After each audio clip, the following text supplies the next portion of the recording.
Coming to you from Millball, Utah, this is Brandon and Movies.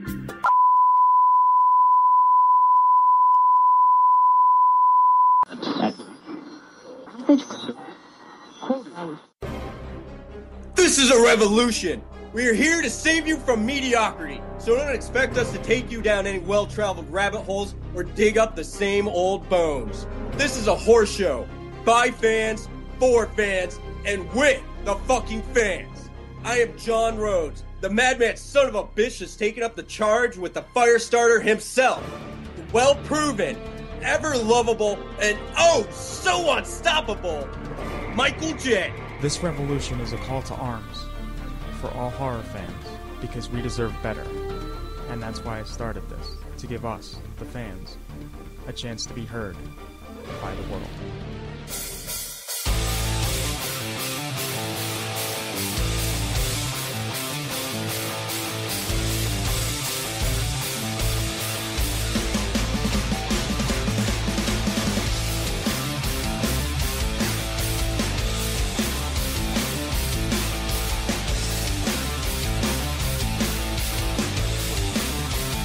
All right, thank you everyone for joining us. This show's kind of packed right now, so we're going to keep this tight. But right off the bat, I want to thank Blind Society for giving us this song, our new theme song, Not Afraid to Die. Check them out. Great band. Thank you so much, guys. Yeah, it is a very awesome song. I'm thrilled that we have it, actually. I really kind of dig it. So, yeah, that'll be good. The rest of it here, I listened to that speech again. And you, sir, sound like you're, just the guy that's so assertive and just out there and just, like, really out there ready to go bust some heads. And I'm just, like, little, kind of scared, short gentleman off to the side.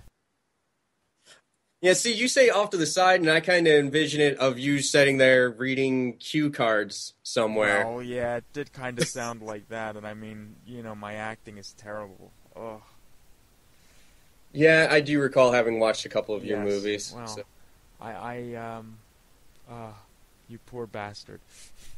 Well, yeah, I mean, we are going to get into our interview with Dan Yeager, who is the new, your new Leatherface, right in a few minutes here.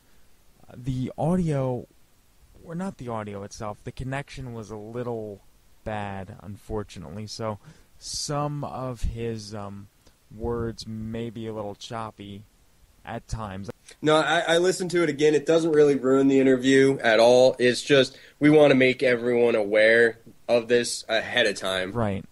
I mean, and I can't, it was very tough to kind of go back and look it over. But I mean, again, to me, it kind of adds to the realism of the whole thing, and that's what this show is. It's real.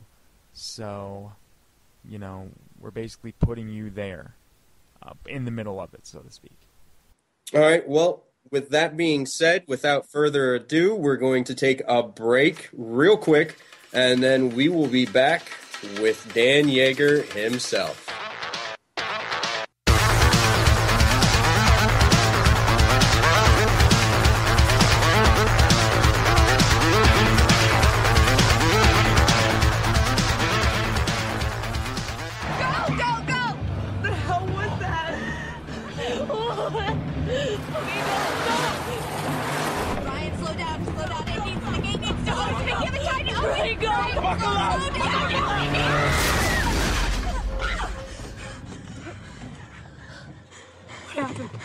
The car stopped.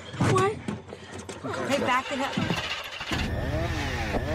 Back up! Back up! Back up! Back up! John, Brian! Wait for the gate to open! Oh, go! Go! Let's go!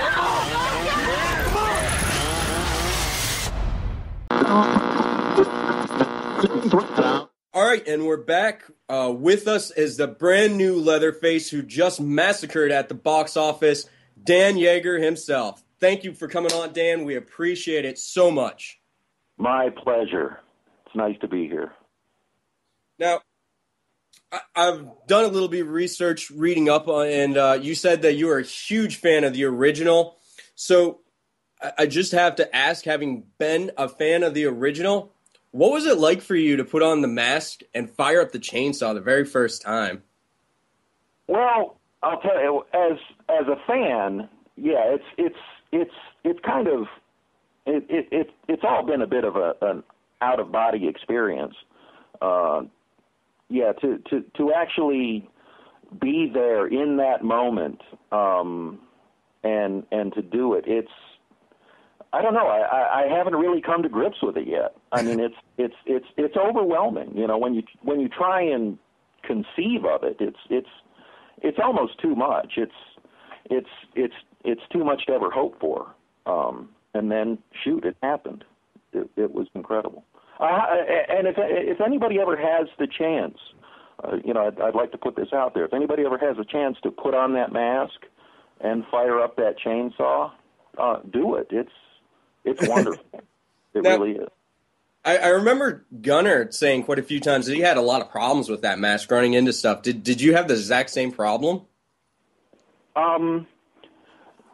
Actually, they did pretty well in designing it. One of the things they realized, I think, early on was, as much as the script focused on Leatherface as a character, they really needed him to come through, you know, the mask. And so, if you look at the design of the mask, you know, they really tried to make it very and to.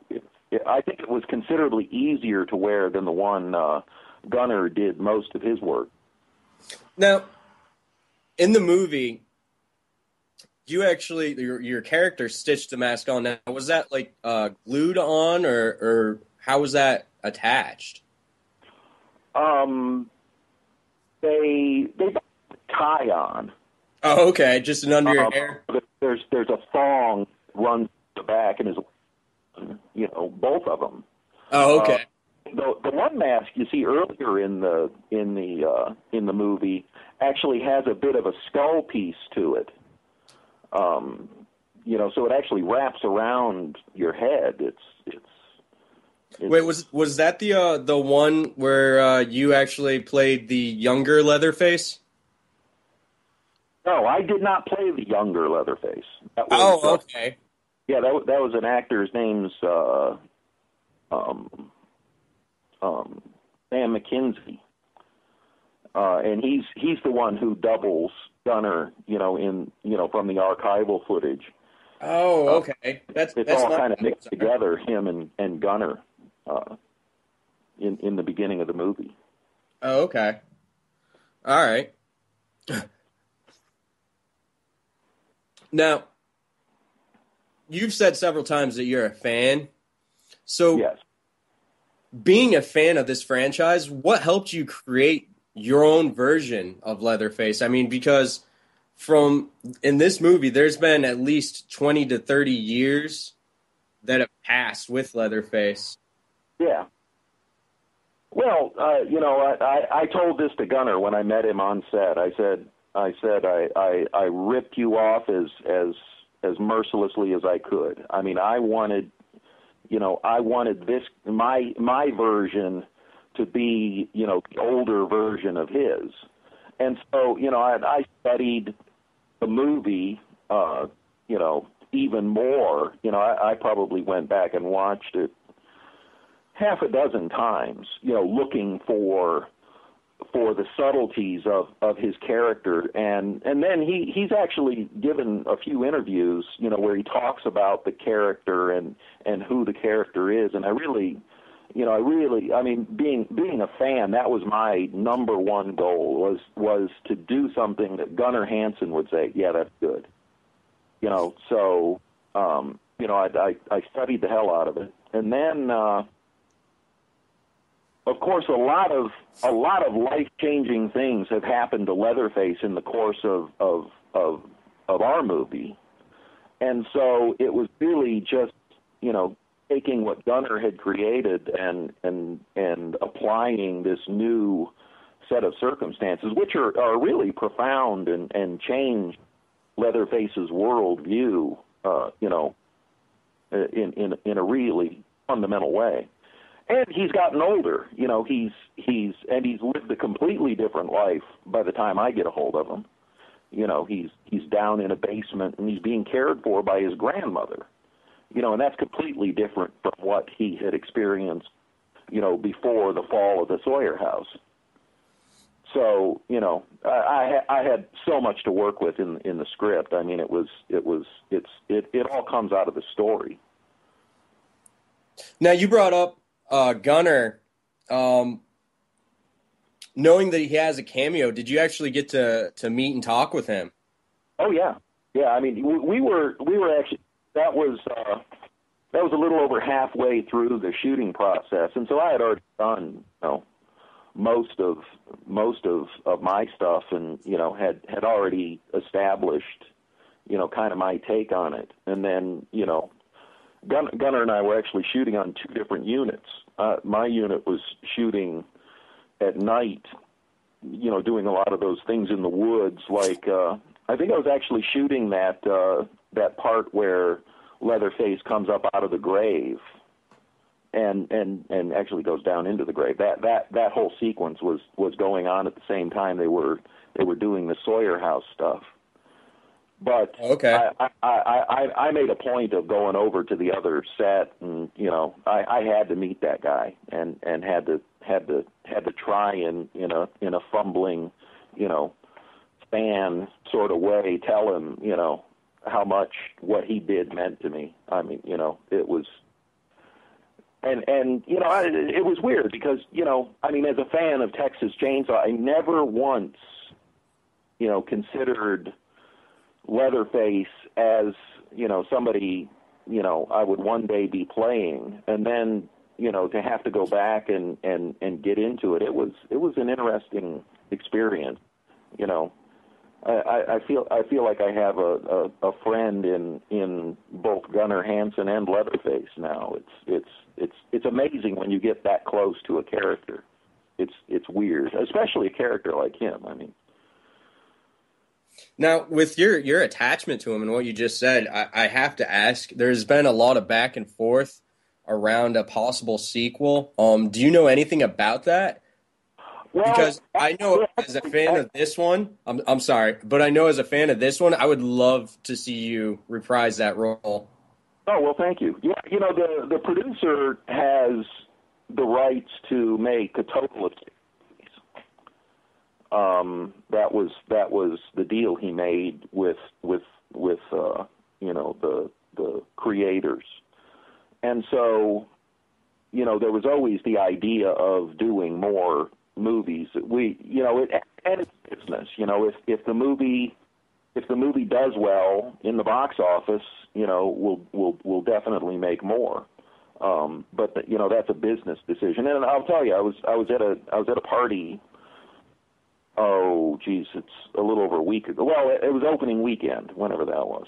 And I met Tobe Hooper, and there was a lot of talk. I mean, the movie had gone #1 for Friday and was looking good for Saturday, so everybody was feeling up. And there was talk at that point, amongst executives at Lionsgate and the producer and everybody about what do we do next, and everybody was definitely positive about it. There was a spurious story where I guess the people at Millennium kind of prematurely announced that they were going to go ahead with a sequel. Well, that wasn't their call. Oh, okay.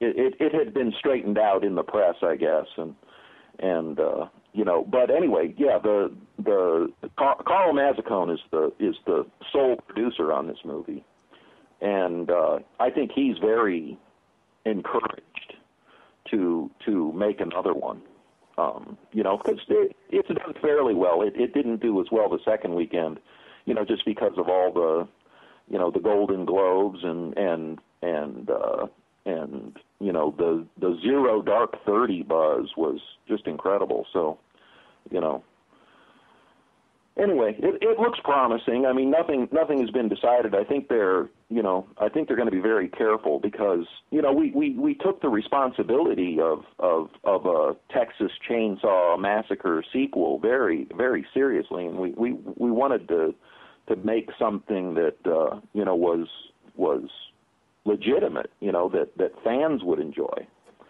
And so now that they've had the success they had, they don't want to risk, you know, just rushing into it and doing something that isn't going to be, you know, a credit to what has gone already. So, yeah, it looks good. We'll see if you know, if it does really well in the box office, we'll probably shoot one this summer.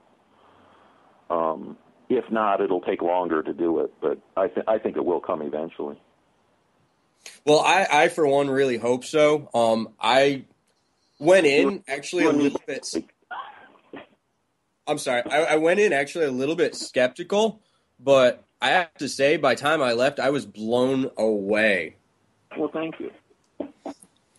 Now, you said it was #1 at the box office, and you guys definitely killed. And then we had the awards talk, and some bigger movies come out, and for some reason, some of the chains decided to drop the movie or have less showings.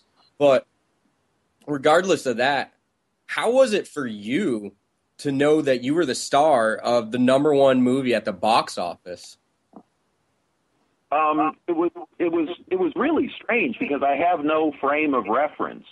You know, I've never done another theatrically released movie, so I'm not sure what it feels to be #3. Okay, good point. Now, I know there's a lot of controversy, with fans out there talking. They're curious as to the time frame of this movie. Now, there is some inconsistencies because you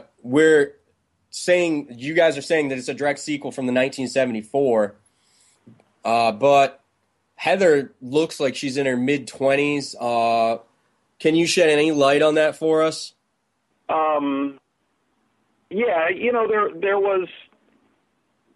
I think the decisions that led to, you know, what to me are anachronisms.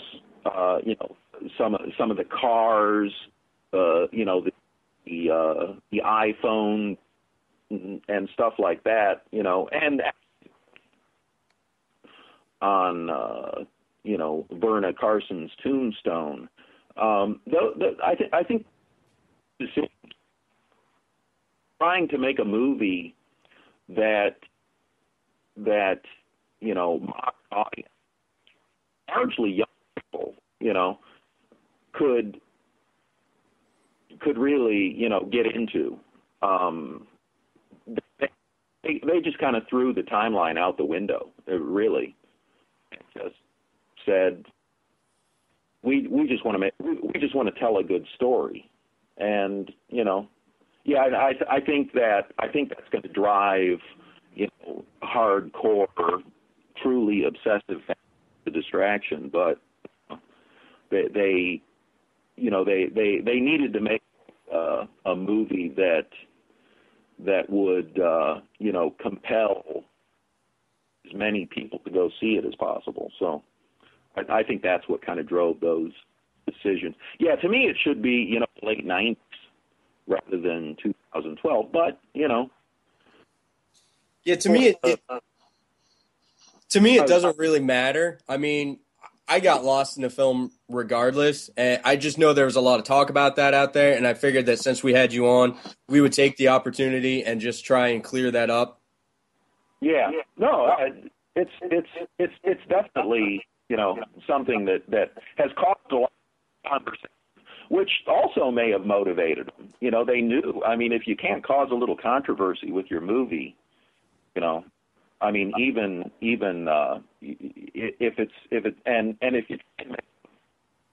people are always worried I'm going to get offended if they say something bad about anything about the movie, and you know, I love the people who get on there and criticize it because it keeps the conversation interesting. You know, it's just a love fest. We all love the movie. You know, it's that gets old real fast. Yeah. There are definitely things you can pick apart. Yeah, definitely. Yeah. But overall, it was an enjoyable film. I have something else real quick. Because you are a fan of the original, and I just have to ask, do you feel that genre films today lack the quality or ambitions from some of the films like this one in the 70s or 80s?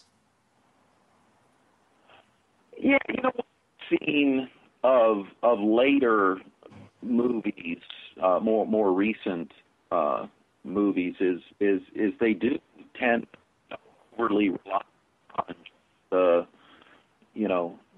sensational visual of it, you know, which ends up being gory and violent, or you know, sexy girls or whatever it is. You know, movies from the movies 70s were, you know, stories, you know, and that's what we tried to tell, was a story rather than just make a chainsaw movie. We wanted to tell a story because the characters are actually compelling, and it's interesting to see what happens to them. No, you're definitely right. This one had a big story. Now, what did you think of the way that the story went with this one? The way we kind of changed up the tone from the original, and how we end up viewing Leatherface? It was, I mean, it's what attracted me to the movie. And I read the script a fairly early draft, not with the idea that I was going to be playing Leatherface, but you know, it was a movie a friend of mine was developing, and it was really striking. I thought, you know, it reminded me a lot of James Whale's, you know, Frankenstein movies. You know, the way, you know, this monster had, you know, become, you know, kind of the redeemed character. You know, and the true horror and the true, you know, bad guys are out there among us, you know, in a much more way, you know, rather than just one chainsaw wielding. We've got action on every level. You know, there are bad characters throughout the movie. And I thought it was interesting how they juxtaposed, you know, kind of. I mean, there were definitely references, you know, just in the fact that there were four kids in a van who picked up a hitchhiker. You know, they're analogous with the original movie, and it's always interesting to compare, like, you know, the Nikki character with the Pam character. You know, there's a bit of social commentary there. I mean, Pam was kind of this wholesome, pretty girl who you know, she was just, you know, wholesome to me. Yeah. And then you've got Nikki, you know, and she's kind of the modern, you know, woman with an edge, and you know, she's a bit of a slut. Yeah, yeah. It's interesting where we're going as a society, and I think the writers, you know, were making a certain social commentary there, which to me, for a horror movie, is really interesting. So, did I answer your question? By the way, I forgot what your question even was. So. No, you totally got my question, and I thought it was really interesting that you actually brought up the point that it was kind of in line with the Frankenstein films with the tonal change of how we view Leatherface. I actually did not think of that, but I have to agree 100%. Well, when I read that scene in the kitchen, I knew it was the moment where the Frankenstein monster becomes human in the hermit's hut in Bride of Frankenstein. I mean, it's the same tale. I have to tell you, there was from this movie really two iconic moments for Leatherface, and you just referenced one of them, the kitchen scene. I thought that was great towards your character and the development of all that. I thought that was amazing with how the story was going. I didn't think it could have been played out much better. I really liked how you were kind of going along with it until she went towards the mask. I thought that was great. Thank you.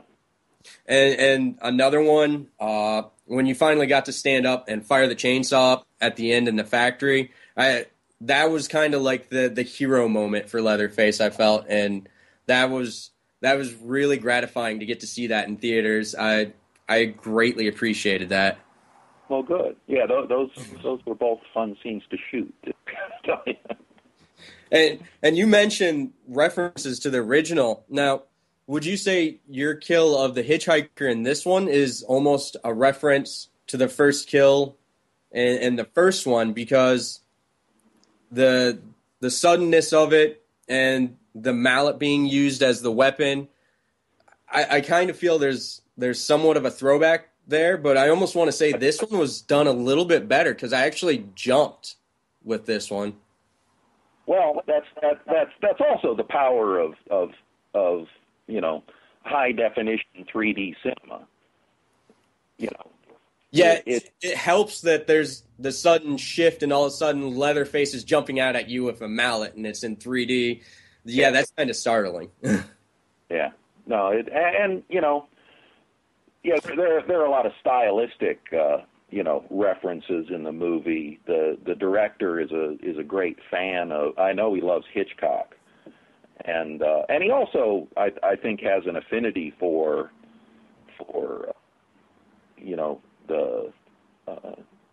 a lot of the later horror movies, and the style of that whole thing where the victim himself actually reveals his face. You don't see him until until poor Daryl stands up, and then boom, he's there. He was blocking the camera's view of Leatherface. Yeah. And then out of the darkness he appears. Yeah, that worked really well.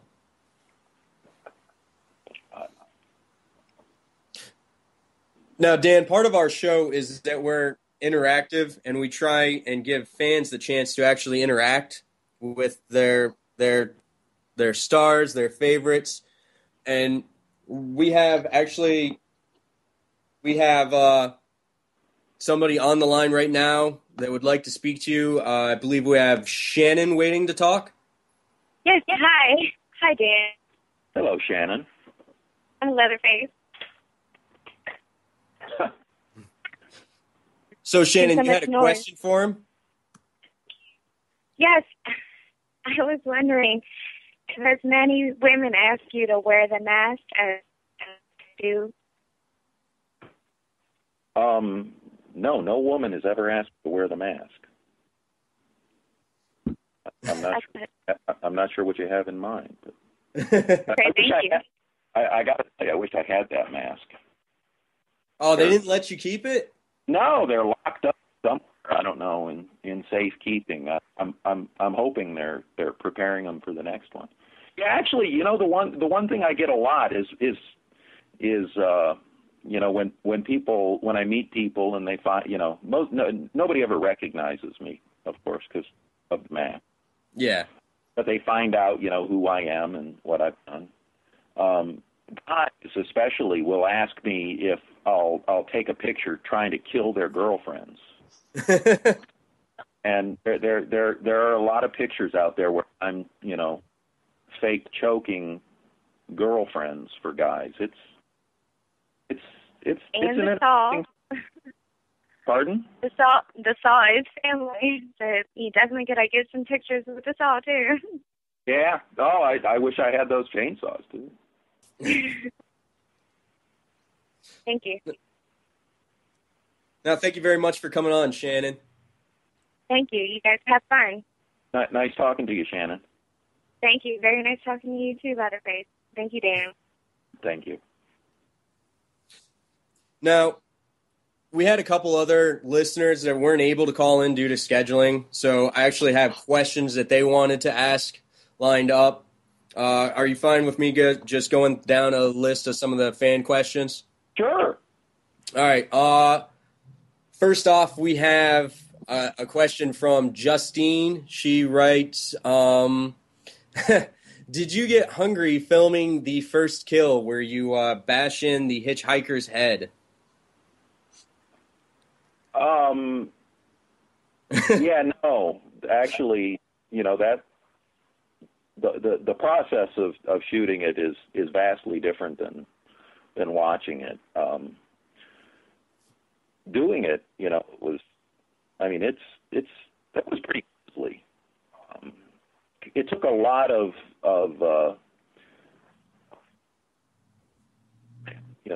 muscle to bash that head in that way, because we didn't want to use a heavy hammer, because that shot you see where he gets hit in the face, that's a real guy. Oh, really? And so and swinging a heavy hammer, you just increase the risk of it slipping out of your hand or something and somebody getting hurt. I mean, it would absolutely kill somebody if you actually did that to them. Yeah. And so the hammer was a little lightweight, and so all that bashing you see is pure, physical bashing. I mean, it's it would have, in the second part of it, it would have been better to have a heavier hammer. But yeah, it is so gross, though. I mean, yeah. There was a lot that we shot of that particular scene that there's no way they could use in the movie. I mean, really? Oh my God, it was over the top. Oh, well then, I really hope there's an unrated DVD Blu-ray coming out. Yeah, there's some unrated cuts, boy. Well, here's hoping it comes out. Yeah. I have another question from John. He asked, was Leatherface's limp from old age or from cutting his leg in the original? It was really both. I mean, that was the one thing we knew about Leatherface, at the end of that movie is, he really hurt himself. Yeah. And so, I wanted to and go with it, and I figure he doesn't have the best of health care, and he didn't get the immediate, medical attention that he needed, and yeah, it probably, I think it would have affected, the way he walked later. And then, yeah, some of it is the fact that he is older. I didn't want him to move like a teenager again. Not that I can, but yeah, I think that's important to show he is older now. And that's part of the story. And I think you did a really good job with actually tying that in, because I remember watching it and seeing you run with that limp, and I was actually kind of pleased to see that carried over. Yeah, it's how we, I hope identify him with that original character. I mean, that was that, and in doing this, that was my entire goal, is if people could accept, what I portrayed as being the same character as Gunnar Hansen's Leatherface, I'm happy. Now, just as a question for myself, we've mentioned it several times that there's a time difference in that Leatherface is older now, and you're preparing, how old did you figure that Leatherface was? Well, Leatherface is somewhat timeless because we have no idea how old he is in the original. Yeah. He could be anywhere from probably, 16 to 30 in the original. We really don't know. I mean, Gunnar was in his, early to mid-20s, I believe, when he did it. And, he always seemed younger to me, like he was probably in his late teens, just because of the family dynamic. Yeah, I figured he was about 18 to 20 from watching it. That would make sense to me. And so, Heather, as you've observed, is probably in her mid-20s. That makes him in his early to mid-40s at this point. Yeah, okay. All right, yeah, I was just curious about that and wanted to ask. So, all right, we have one more fan question that was written in. This one's from Cody. He says, a lot of people state that they didn't like the mask that you wore through a lot of the film, that it looked like a Hollywood prop and it wasn't realistic. He said that he likes it because it does look like aged skin or leather, but he was curious as to if this was the basis of the look that you were going for, or were they just trying to make it scarier? Well, they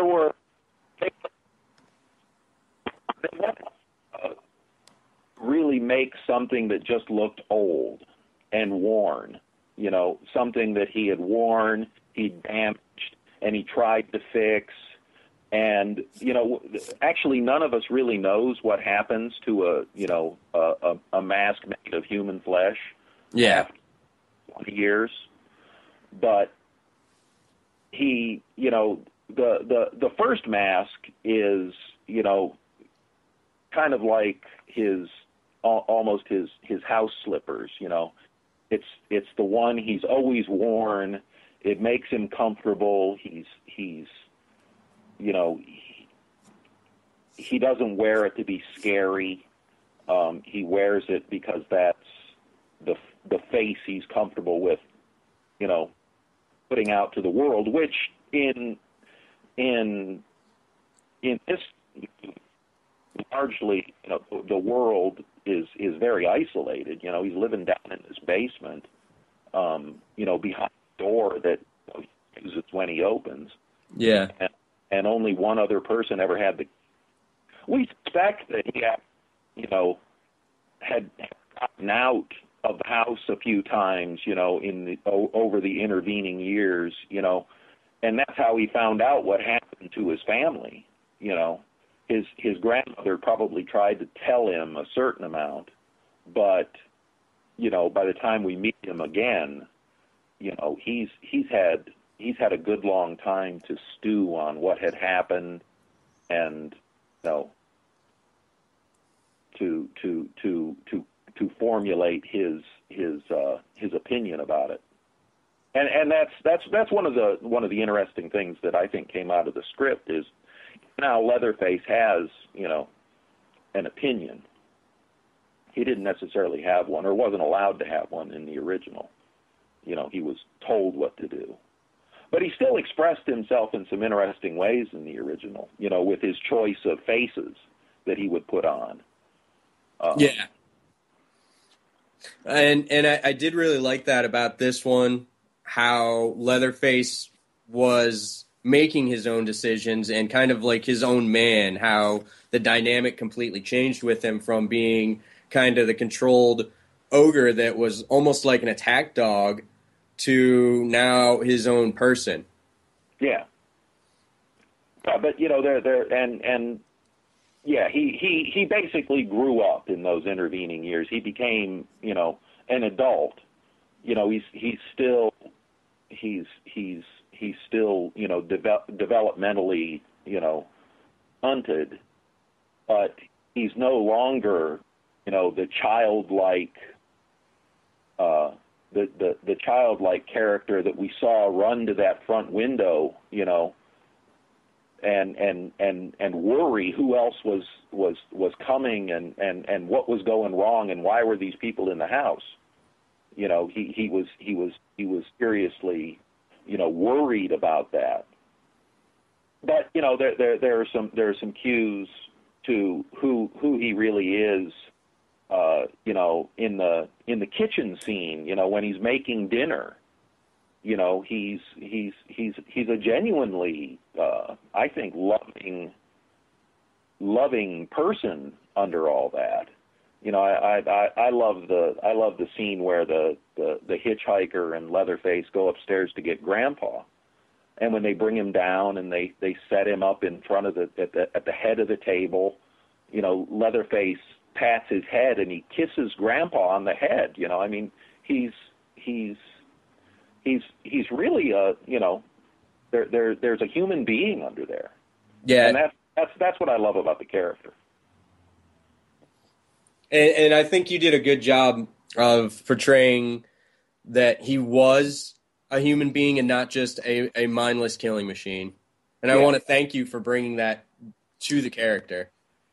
Well, you know, like I say, I met Tobe Hooper for the first time at this party a week and a half ago or so, and we talked about that, and he said the same thing. You know, nobody has really, you know, since the original movie, bothered to really look at who this character is.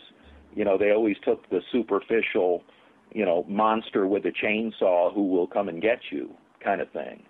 But he really has, you know, he's deeper than that, and that was what we wanted. You know, and really, I think hardcore fans, you know, kind of know that.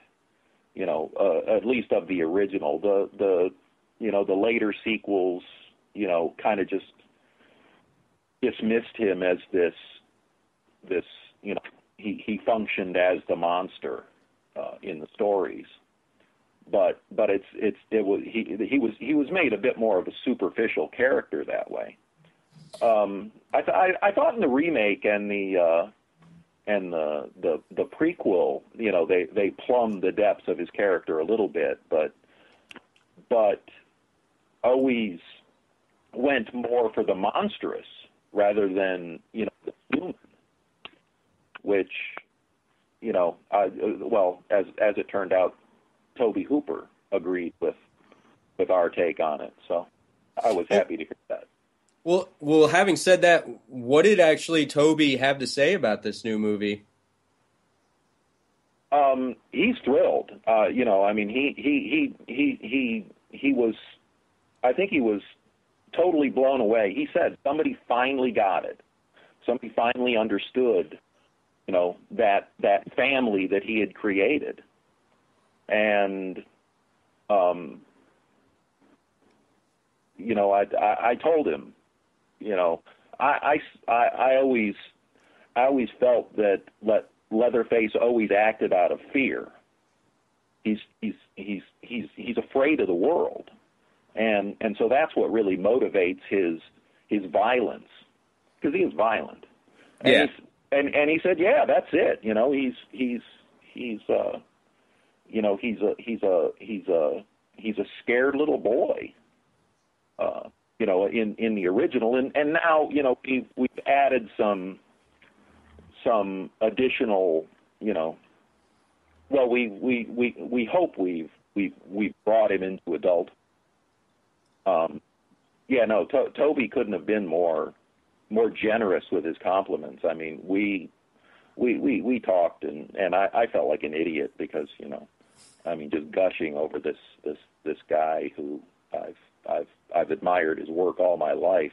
It's very weird to meet these people, you know, who had attained, you know, kind of legendary status in my own personal mythology.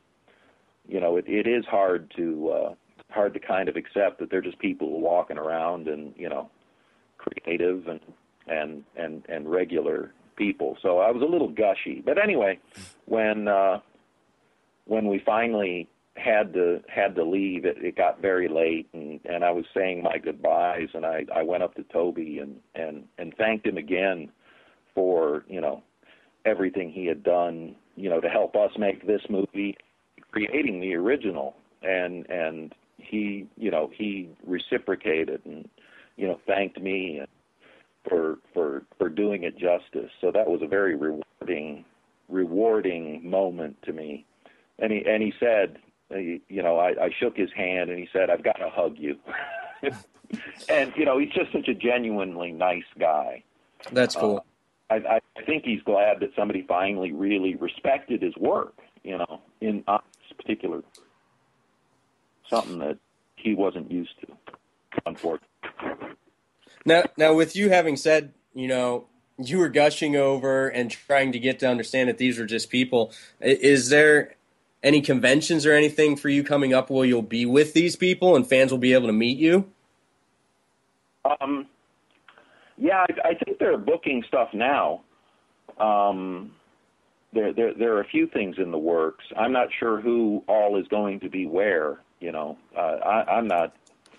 There are other people who do that, and I'm sure they'll just tell me where to go eventually. We were going to go to. There's some big show in Atlanta coming up first weekend in February, but I don't know what happened with that. I think Gunner was going to be there.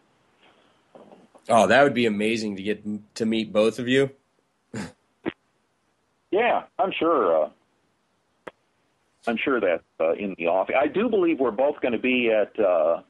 There's a big show in Charlotte in late March, and I believe quite a few Texas Chainsaw people are going to be there, and I should be there too. So. Any conventions or anything like that you will have, people will be able to find out about it through that Facebook page. Dan Yeager is Leatherface. Yeah, there's a Dan Yeager Leatherface page. I'm sure we'll put it out there. Yeah, I think there's actually a danyeager.com page too. There's stuff going all over the place. Wow, okay. Now, are there any upcoming projects for you that people can expect to see you in? I haven't signed up for anything. I've actually auditioned for a few things, but haven't landed anything. I've been writing a lot, and that's kind of my focus now. Is I finished one script for a feature, and if I think I'm going to try and make the big play to direct it if somebody let me. Also developing a TV show with a friend of mine, but we're just we've got a few stories outlined and a couple of scripts in the works. We're probably going to self-produce it just to kind of help us flesh it out, and then it'll if somebody picks it up, it'll end up on television. But otherwise, we're just going to do it for our own edification and put it online. But that's in the very early stages. So yeah, we'll see. I think probably until the summer it's going to be mostly conventions and personal appearances. Okay, well, I know me and Mike wish you the best with all those projects. We're going to try and stay up to date, so if there is anything coming out, we'll definitely try and hit you up and get you back on and get some information out there for the fans. Excellent. And in closing, is there anything that you'd like to tell the fans out there? Well, I hope they know that we really did our best to honor the movie that we're all fans of, and I hope they know we didn't take it lightly. It wasn't just looking to cash in on a beloved franchise.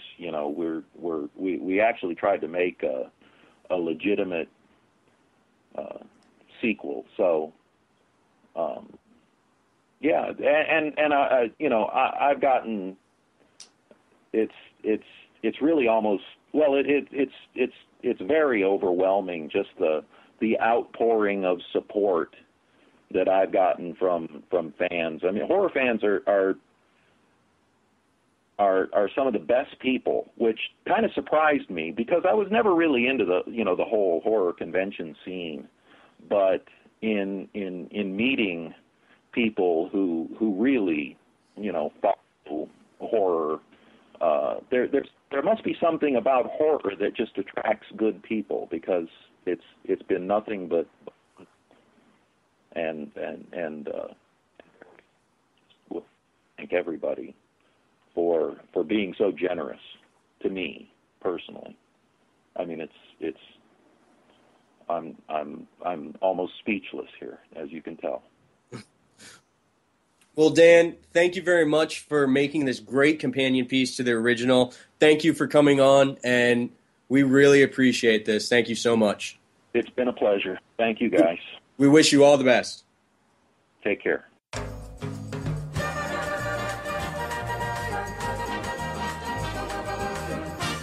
This is Michael J., and you're listening to The Morbidly Made. Now let's take a trip behind the scenes. Relax, man. He's calling us. No. That's what... Okay, here he is, dude. Hold on. Dan? Yes, sir. Hi, Dan. How you doing? I'm Mike, and with me is John. How you doing, Dan? Hi, John. How's the sound? Sounds great. Good. All right. We're really excited to have you on. Well, I'm excited to be here. I have to say, I was actually a little bit nervous to talk to you, but Why? you seem really laid back and relaxed, and that's awesome. What are you nervous about? What am I nervous about? Well, to be completely honest with you, this is my first interview, and you just came off from being #1 at the box office. Yeah. In your Leatherface. So not many people get to talk to Leatherface every day. And we're back with the Morbidly Made. That was a great interview with Dan Yeager, your new Leatherface, of course. And joining us now for this segment, we have John Rhoades and Cody Robinson, a fan who has called in to discuss Texas Chainsaw 3D. All right, thanks, Mike. First and foremost, this movie is kind of the perfect companion piece to the original. I watched the original purposefully and then went to the theaters and watched this one. And I got to say, it lines up pretty well. I love the fact that it picks up maybe at the tops an hour after the first one ends and goes straight into it and then jumps ahead into the future. Now, there are some problems that I'm sure me and Cody will get into, but overall, I thought the film was really good. I feel that maybe if it had a stronger director, some of the scares and whatnot could have paid off better, but I thought Dan Yeager did a good job bringing Leatherface to this new generation. I'd give it a solid 7. I mean, it was very enjoyable. I actually want to watch it again now with the full knowledge of it, and I have to say there was at least one point that startled me and scared me. So it was a really good movie. Hey, John. Cody. John, before you get into it, let me just say, you better say that Dan was a good Leatherface because he's probably listening still. I hope he's listening, man. I loved that interview with him. He was a great guy. I really enjoyed that. But I'll let you guys talk because I can't because, Yeah, Cody, first and foremost, before we get into this, our famous Michael J. here couldn't find the time to watch the movie, so let's all not my fault. God, come on, Mike. The theater near me. Let's all take a second and point and laugh at Mike because he didn't watch the movie that our entire fucking show's about. But here's the Pointing, laughing. Right. Sorry, Mike. But it's a sad thing, really. Just because the movie went from first place opening weekend to 12th place the next weekend, the theater near me decided to basically just pull it from existence. So that's why. What a crock. Yeah, I don't like it. Where's their faith at? I know. It's gone. And see, that shocks me because it was #1, but yet they're so quick to drop it. Leatherface chainsawed The Hobbit, even. Yes. Yeah, and Django. I mean, the two huge movies that everyone was talking about, and Leatherface comes out of nowhere. But, Cody, what did you think of the movie? I got to admit, I went into it not knowing a whole lot about it. I knew it was a direct sequel to the original. I had very low expectations. I wasn't for some reason, in the back of my head, I just was expecting it to completely suck ass, and I was blown away. It was completely the opposite of what I was expecting. It's the first horror film in years I've watched that I actually felt like it was made specifically for the fans of the franchise first, and the general public second. Yeah, that was a really nice thing that, you know, they were so true to the fans, and it was not really whoring itself out to the general public trying to make a lot of money. It was sticking true to its roots, and it was really just honoring what Texas Chainsaw was about. I appreciated that too. Exactly. Now, if you had to rate this, that's a hard one. It wasn't perfect. I mean, the film had its flaws. Definitely. But I mean, it I can use this in a sentence. Actually, I guess you call it the feel-good horror movie of the year. I just left the theater smiling. I'd give it a strong 8.5. I mean, that may be a bit much, but I just enjoyed the shit out of it. What can I say? No, you're exactly right. And so many horror films, you leave the theater not really feeling that. But with this one, and I don't know if you stayed after the credits, but this one, I did. You did?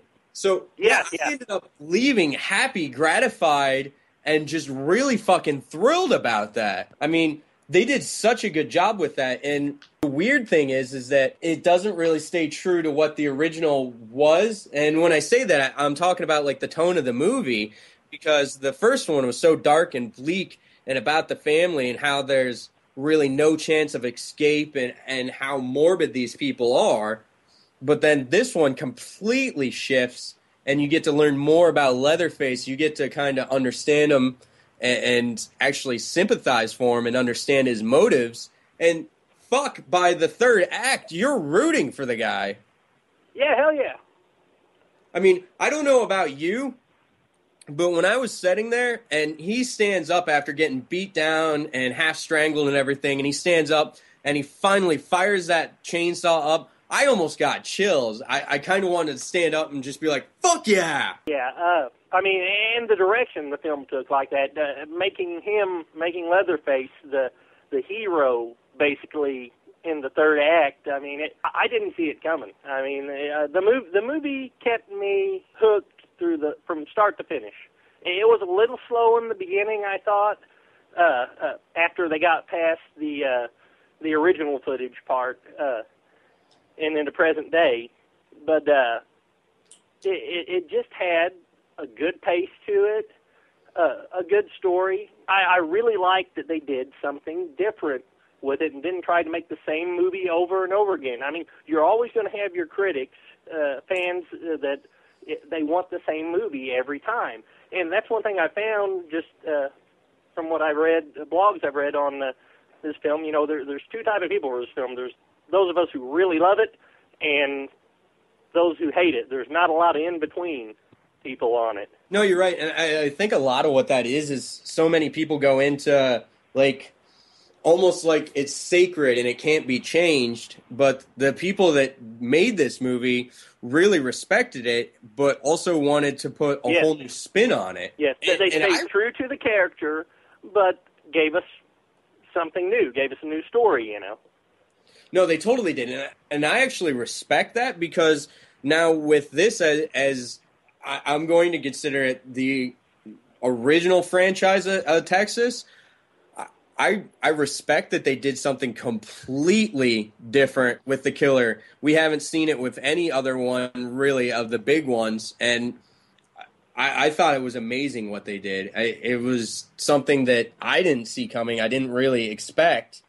So that was cool. I really appreciate it. However, my question would be, there's a lot of talks about a sequel.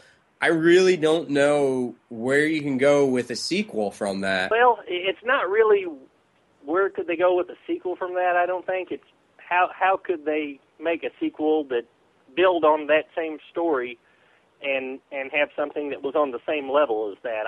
That's what I feel, at least, about it. No, I agree, and I think that's what I was trying to say is, where they left off, I think it'd be kind of hard to kind of continue that storyline. I mean, they made him almost a hero, so I struggle to see where they'd go with that story. Well, in a way, when you think about it, they kind of backed the character into a corner by doing that, painting him into a corner at least. Yeah. Now, here's something that I thought was kind of like a missed chance, and also a missed chance on my part, because in retrospective I should ask Dan about this. But now, when Leatherface was chasing Heather through the carnival, did you expect him to just kind of go crazy during that, or did you just expect him to stay focused on her? Because me personally, I thought that was a wasted opportunity. That like pretty much anybody that stepped in his way, I kind of half expected him to just kind of like hack away at people that just kind of got in his way of her. Yeah, I couldn't agree more with that. I really expected that carnival scene to be longer, Yeah. But it just kind of came and went, No, exactly. Now, Cody, did you watch this in 3D? Yes, I did watch it in 3D. Awesome. Now, what did you actually think of the original footage with the 3D aspect? I loved it. I mean, I thought from the original footage and what they reshot and cut with that, I thought it was virtually seamless. It was virtually seamless. I'll agree there. I mean, there was like the one little bit with the whole aspect of trying to integrate new actors in. That was slightly odd to me. Honestly, I kind of left that very beginning montage almost wanting to watch that original in 3D. Oh, yeah, absolutely. What did you actually think of the cameos in the very beginning? Because I knew that they were going to be in there. I was expecting it. Did you think they fully paid off, or was it just good enough for you? Because to me, I was expecting a little bit more from Bill Moseley at least, but... Yeah. Yeah, right? You kind of expect a little bit more, but I thought it was pretty good overall. I can't really complain about that. The only thing that kind of stood out to me is, here's two big things, is suddenly this really close-knit family is almost like the Hatfield and McCoys going on with like all the townsfolk outside, the McCoys, and they're the Hatfields in their house and all that. I don't remember anything like that from the beginning, like having just watched the original. That part struck at me as a little weird, as all these people just suddenly showing up. And then another thing that really struck me as weird, and maybe you have something on this, Cody, the sudden thing that Grandma Sawyer is rich, has this great mansion and all this estate. That kind of struck me as, how did this hillbilly that lives in this little house with all this close-knit redneck family that eats people get into that mansion? Yeah, and why isn't Granny sharing with the rest of the family, Yeah, exactly. If she marries into some money, which is the only thing I could really come up with, why the hell ain't she sharing? Now, with this one, it kind of shifts Leatherface's character. What did you think of how he came off? I really liked the way they evolved the character a little bit. I know there are a lot of diehard fans for the original. They're saying in the original he was more of like a blubbering fool, blubbering retard, squealing and whining and whatnot. But think this is 20-something years later. The guy's been living in a basement by himself, and I mean, yeah, mentally handicapped maybe, but it doesn't mean that he hasn't changed some as he's grown older. I really like that. I mean, you still didn't know quite what to expect from him. He still had that air of mystery to him. No, I totally agree, and I think some of the things that kind of brought that together were the fact that we watched him put on his mask, which with the original and this one, we never really got that full in-depth, and to me, it was slightly disturbing to actually watch him stitch it into his face. I don't know about you, Cody, but that disturbed me a little bit. Yeah, and a lot of people would say they just did that for shock value. But, you got to think about it. How does he keep this face on, Yeah, exactly. If it's not like an entire mask that he made, how the hell is he keeping it on? And I think they did a good job of explaining that. And you could say, why would anybody be crazy enough to put a needle through their cheek like that? Well, he's kind of wearing a mask made of human flesh, you know. So. Yeah, who the hell's crazy enough to wear a mask made of human flesh? So, but I think overall they did a good job with it. And I think his evolution with that mask, watching him get it stitched on, and then the kitchen scene where, you know, Heather's taking care of him after the whole battle, and she goes to reach for his mask, and he just grabs her. You're still kind of wondering at that point as to what he's going to do. You're not sure as to if he's going to kill her or what at that point. And I think they did a good job with that. Yeah, like, hey, you're family, but hey, I got my own personal space. Yeah, you could tell that there's definitely something about that. As soon as she went for the mask, he's like, all right, no, enough, bitch, we're done. Would you recommend this to people? Absolutely, yeah, especially horror fans, fans of the franchise, most definitely. I said it's one of those movies that I have not seen in a long time that not only catered specifically to fans of the franchise, also, you know, it was fun. It appealed to the masses, and that's what a major studio film has to do to make money, of course. And I think it did it excellent. It did, and I think some of the problem is some of the people don't really know what to expect coming in, because when I was sitting there in the theater, some of the people seemed most excited that T.I. was on the screen, and really that was kind of disappointing to me. But, you know, as long as people are paying to go and watch this, I think that's great. I think more people should go and watch this and support something like this because it is different. It's original.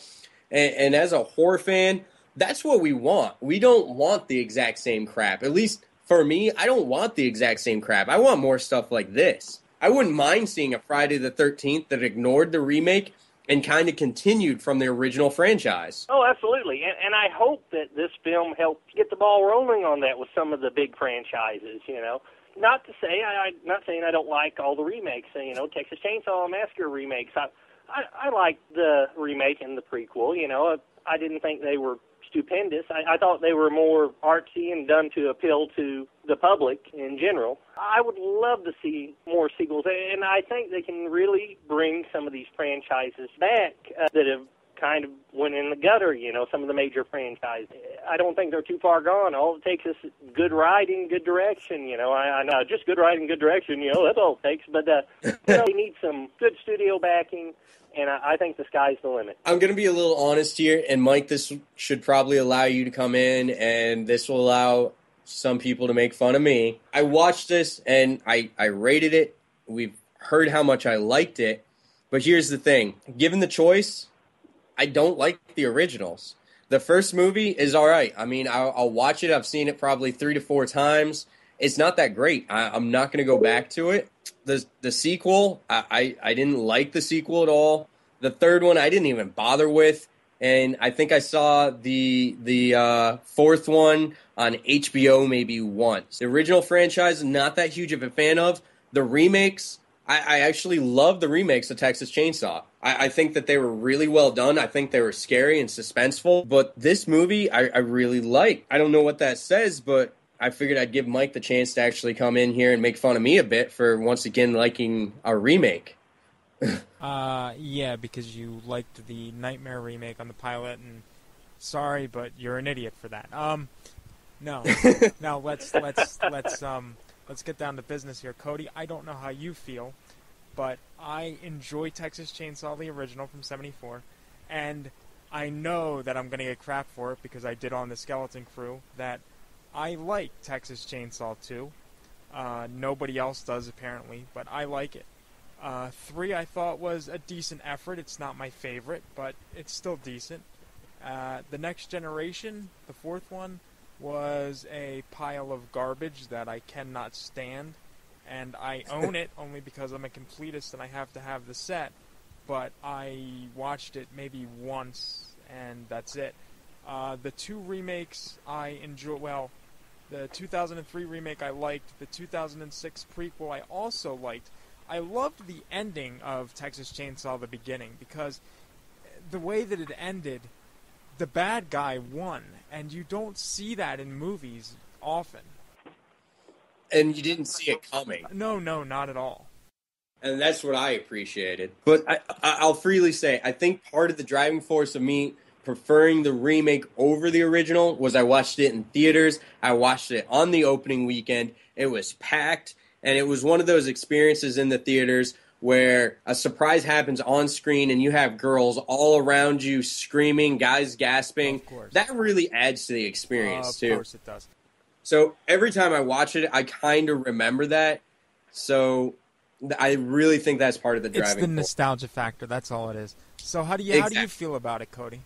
Absolutely. You know, and I'm one of these '80s kids. I grew up in the '80s, and I grew up with these movies, and definitely, and you know, a lot of the '80s kids. Well, all of the '80s kids are now getting up, slowly approaching middle age, and that nostalgic stuff is just becoming a lot more important than it used to be. The series on a whole, well, I can say it's all over the place. No continuity. They're fun. I enjoy all of them. I really enjoyed every film in the series. Yes, some more than others. I know a lot of people really like the bash on part 2, but I mean, hell, Dennis Hopper with the chainsaw. You know, if nothing else, it was entertaining. You know, it was what it was. That's where they were at when that movie came out. What was it? 87?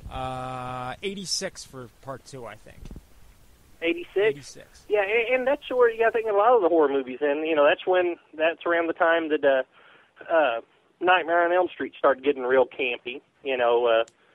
With Freddy, and that's just the way a lot of the horror films were the direction they were heading at that time. I will say this. Now, viewing this as the original franchise with, you know, the original 74 and then 3D, I think this makes it that much stronger, and I really enjoy it. I really can't say more than that. I have to agree with their choice to ignore all of them. I think that was the right way to go. Absolutely. Now, Cody, I want to thank you for coming on. Do you have any closing statements for us? Anything you'd like to say? Everybody go out and buy Texas Chainsaw 3D when it comes out on DVD and Blu-ray. Damn straight. Want another sequel. Well, damn straight. Sequel. If you like films like this, if you want to pay homage to the originals, get off your lazy ass, go out and watch it. Not just watch it, watch that motherfucker in 3D and spend the extra $3-4. Well, Dan did say that Lionsgate has the option to make 7 more films. Yeah. So, yes, buy that movie so we can see 7 more films.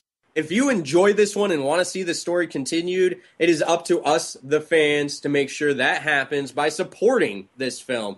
Don't download it illegally because you're not going to get a sequel that way. Trust me, I know it's the easy way to go. It's the cheap way to go, but if you want another one, you've got to support it. Don't be cheap. All right, Cody, thank you very much for coming on. Hey, my pleasure, guys, anytime. Hey, I hope to hear from you in the future. Absolutely. Well, take care, guys. Hey, what's that you got on your face? Huh? I'll come back for you!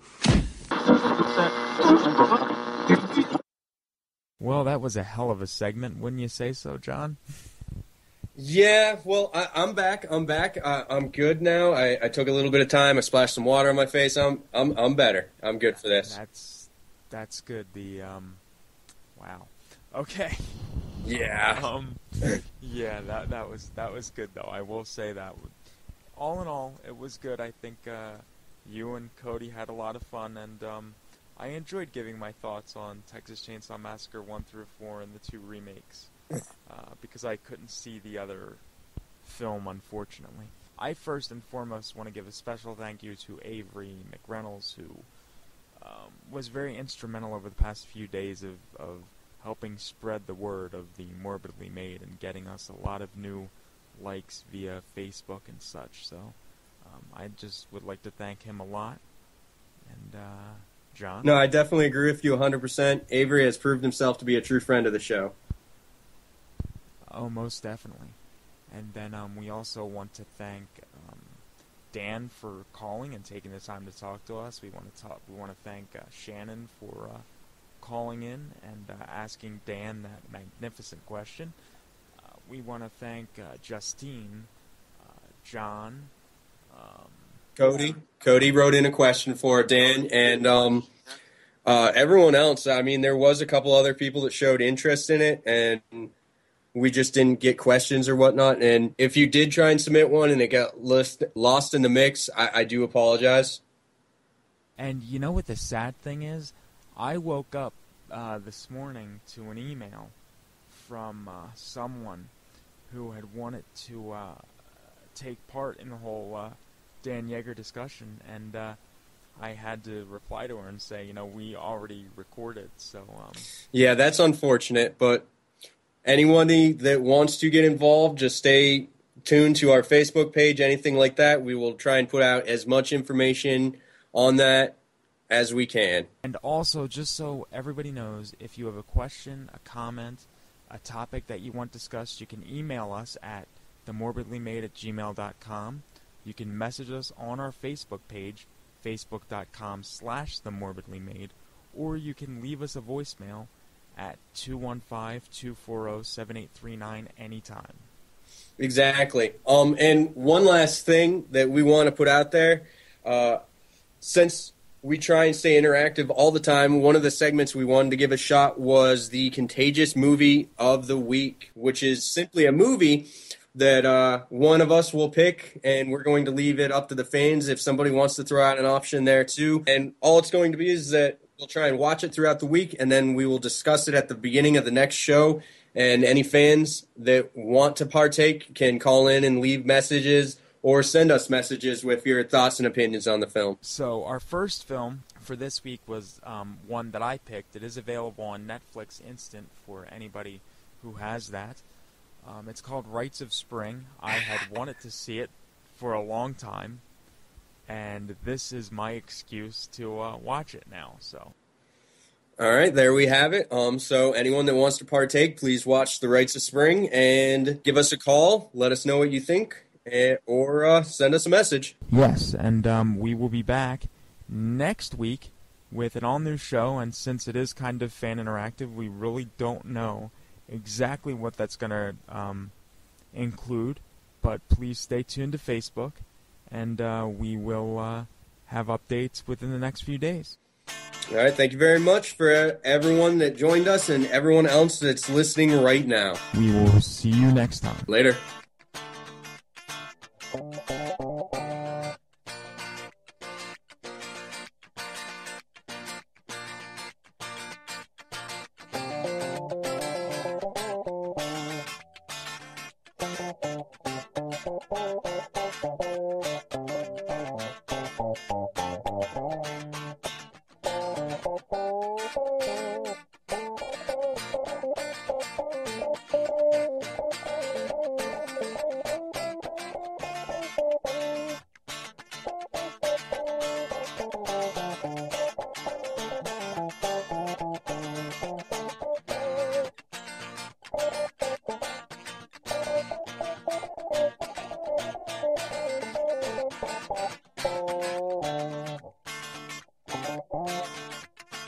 Okay.